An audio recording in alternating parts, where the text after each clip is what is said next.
Hello అండి. అందరికీ నమస్కారం. ఈరోజైతే గుడ్ల పులుసైతే పెడుతున్నాను. చాలా ఈజీగా, తొందరగా అవుతుంది కదా! గుడ్ల పులుసు. చాలా టేస్ట్ కూడా చాలా బావుంటుంది. ఇంట్లోనే నేను చేసుకునే ప్రాసెస్ చూపిస్తున్నాను. ఇక్కడ చింతపండు నానబెట్టేసాను. ఉల్లిపాయలు కట్ చేసి పెట్టేసానండి. ఇక్కడ ఎగ్స్ అయితే ఉడికించేసాను. ఇప్పుడు కడాయి పెట్టేసి తాలింపు అయితే పెట్టేద్దాము. 2 స్పూన్స్ అయితే ఆయిల్ వేయాలి. ఇక్కడ కొద్దిగా ఆయిల్ ఎక్కువనే వేస్తున్నాను. అంటే 2 స్పూన్స్ వేసాను. ఇలా ఆయిల్ వేసేసి కొద్దిగా వేడయిన తర్వాత మనము కొన్ని తాలింపు దినుసులు వేసుకోవాలి. ఆయిల్ వేడయిన తర్వాత ఆవాలు, జీలకర్ర వేసుకొని అలాగే పచ్చెనగపప్పు వేసేసి కొద్దిగా వేగనివ్వాలి. ఇక్కడ చిటపట్లాడుతున్నాయి కదా! ఇప్పుడు ఉల్లిపాయలు అయితే కట్ చేసి పెట్టుకున్న ఉల్లిపాయలు వేసుకోవాలి. అలాగే ఎండుమిర్చి వేస్తున్నాను.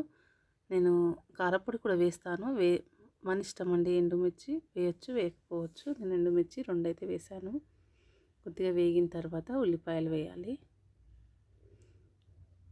ఇక్కడైతే వేగిపోయి ఇప్పుడు ఉల్లిపాయలు వేసేస్తున్నాను. నేను ఉల్లిపాయలు పెద్ద బౌల్ నుండి అయితే కట్ చేశానండి. కొద్దిగా ఎక్కువనే చేద్దామనేసి గుడ్ల పులుసు అయితే చేస్తున్నాను. ఇక్కడైతే కలర్ చేంజ్ అయ్యేంత వరకు ఫ్రై చేసుకోవాలి. ఇప్పుడు అల్లం వెల్లుల్లి పేస్ట్ ఒక స్పూన్ వేసాను. ఇలా వేసేసి మొత్తం ఫ్రై చేసుకోవాలి. కలర్ చేంజ్ అయ్యేంత వరకు వేయించాలండి ఈ ఉల్లిపాయ ముక్కల్ని. అలాగే మన ఛానల్ని కొత్త వారు చూస్తే ఛానల్ని సబ్స్క్రైబ్ చేసుకోండి ఫ్రెండ్స్. వీడియోస్ ఎలా ఉన్నాయనేది కామెంట్ చేయండి. వీడియో నచ్చితే లైక్ చేసి ఫ్రెండ్స్ అండ్ ఫ్యామిలీ మెంబర్స్కి షేర్ చేయండి. ఉల్లిపాయలు తొందరగా వేగాలంటే సాల్ట్ వేయాలండి. సాల్ట్ వేస్తే తొందరగా వేగిపోతాయి. నేను ఇక్కడ కర్రీకి సరిపడిన సాల్ట్ ఇక్కడనే వేసేసాను ఇప్పుడే. ఇప్పుడు మొత్తం వేయించేసేయాలి. కలర్ చేంజ్ అయ్యేంత వరకు 2 నిమిషాలు అయితే మూత పెట్టేద్దాము. వేగిపోతాయి. మళ్ళీ తీసి చూద్దామండి. ఒకసారి కలిపేద్దాం మొత్తము. ఈ విధంగా అయితే కలిపేసి కలర్ చేంజ్ అవ్వాలి. ఇలా కలర్ చాలా బాగుంటుందండి గుడ్ల పులుసు అయితే. కొద్దిగా వేగాలి. ఇప్పుడు ఇందులో పసుపు వేసుకుందాము. చిటికెడు పసుపు, అలాగే కారపొడి, కర్రీకి సరిపడినంత కారపొడి వేస్తున్నాను. సాల్ట్ అయితే వేసాం కాబట్టి ఇప్పుడు వేయాల్సిన అవసరం లేదు. కారపొడి అయితే వేసేసి మొత్తం కలిపేయాలి. చాలా బాగుంటుందండి. సడన్గా చేయాలి, నాన్ వెజ్ తెచ్చే టైం లేదు అంటే ఈ ప్రాసెస్ అయితే చాలా ఈజీగా చేసుకోవచ్చు. ఉప్పు కారం అంతా కలిసిపోయేట్టుగా ఉల్లిపాయలు కలిసేటట్టుగా కలిపేసేయాలి. ఇంకా కొద్దిగా కరివేపాకు వేస్తున్నాను.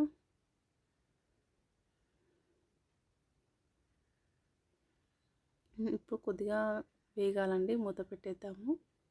తొందరగా వేగిపోతాయి మూత పెట్టేస్తే. చిన్న మంట పెట్టాను. స్టవ్ అయితే చిన్నగా ఉంది, సిమ్లోనే ఉందండి.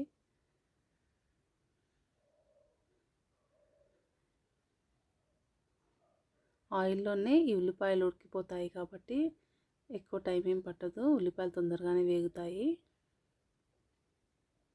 ఇప్పుడు ఇలా మొత్తం కలిపేసిన తర్వాత ఇందులో కొంచెం మళ్ళీ కొత్తిమీర కొద్దిగా వేసాను. ఇప్పుడు ఇందులో చింతపండు రసం అండి, నానబెట్టిన చింతపండు ఉంది కదా, ఆ రసం అయితే పోయాలి.